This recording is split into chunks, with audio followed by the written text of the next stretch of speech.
안녕 여러분. Today, this morning, I will make some smoothies ice.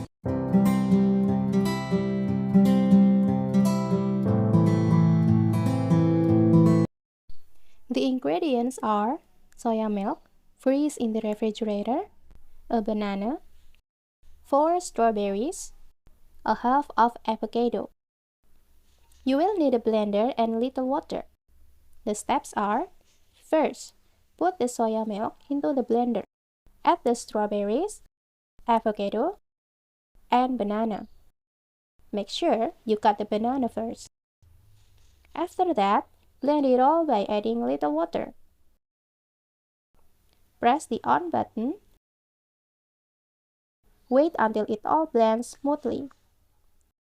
Turn off the blender. Then, pour the smoothies into the glass. Lastly, your smoothies is ready to drink.